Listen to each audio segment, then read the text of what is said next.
The one appears in films and books and TV series, working in bars, or bumped into in unfortunate accidents, or exchanging meaningful glances over the masks of hospital scrubs, or singing seductively from a stage, or stranded in the same desert when the plane went down. The one is our dream come true, the yin to our yang, the soulmate of our fantasies.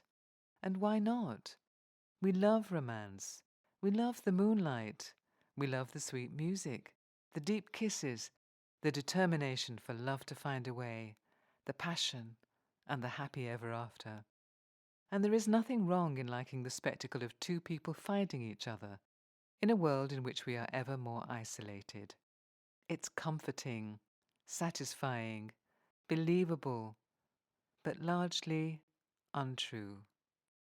The one is a seductive myth, which is best treated as the enjoyable entertainment archetype that it is. The one will not appear out of the blue to sweep us from our dreary existence in a flurry of passionate embraces, and they won't be buying cheese next to us in the supermarket. Or will they? Whilst hope springs eternal, even if we do meet someone unexpectedly, the chances are that they just won't tick many of the boxes on our wish list. So let's throw the list away for now and take a good look at the process of romantic love and the role of parents in determining the people we are drawn to. We all know the clichés, but we can't help being influenced by them or wanting lives to, at least in a minor way, mirror those of the characters we see on our screens. Modern media generally offers little that celebrates the ordinary man or woman, and if they do, it often turns out that these average people in fact have extraordinary abilities, masked beauty, and qualities over and above the average. They are not very much like us, and yet we crave to experience what we see depicted, the perfect alignment of two people who go through snags and hitches or dangers and setbacks, and yet finally sail off into the sunset together.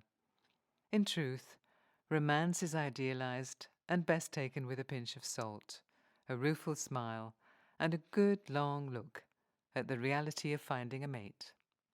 In romantic relationships, the pull towards another may be so powerful that the experience is like taking a drug. Indeed, in some senses, we are drugged by the flow of hormones that rush through our bodies when we are drawn to someone. And when this attraction is mutual, and the first moves in the mating game are made, the magnetic attraction, the thrilling experience of sex, and the hormonal rush make it impossible to resist the notion that we've found the one. Love is in the air, and the future looks rosy. And yet, after the honeymoon period is over, the hormones have calmed down, and the routine of life is re-established, cracks may appear. Conflicts arise. Dissatisfaction begins. A gulf begins to widen. Differences become too great. The one is not what we thought they were. They do not live up to our expectations. They were not what we hoped and believed. And say this cycle is repeated again and again as joy and rapture dissolve into disharmony, loneliness, disappointment, or worse. And you find yourself asking whether something is wrong with you because you cannot find or perhaps keep the one. The answer lies in our childhood and with our mothers and fathers or other adults who may have raised us. This is because we are drawn not to people who may really suit us, but to people who are familiar. Those of us who have withholding, undemonstrative parents will be drawn to partners who are quiet, introverted, and emotionally ungenerous. They will often choose people who are distant and find themselves constantly seeking their approval and becoming ultra-dependent. Those with emotionally or physically violent parents may choose people who treat them poorly and diminish their confidence and sense of self-worth. Those with unreliable, unstable parents might well seek out partners who are untrustworthy and unpredictable, and find themselves feeling constantly anxious and unsafe. Those with strict authoritarian parents might choose either very controlling partners or may go in the other direction and choose classically bad boys or girls as an attempt to escape from the parental emotional shackles that have bound them.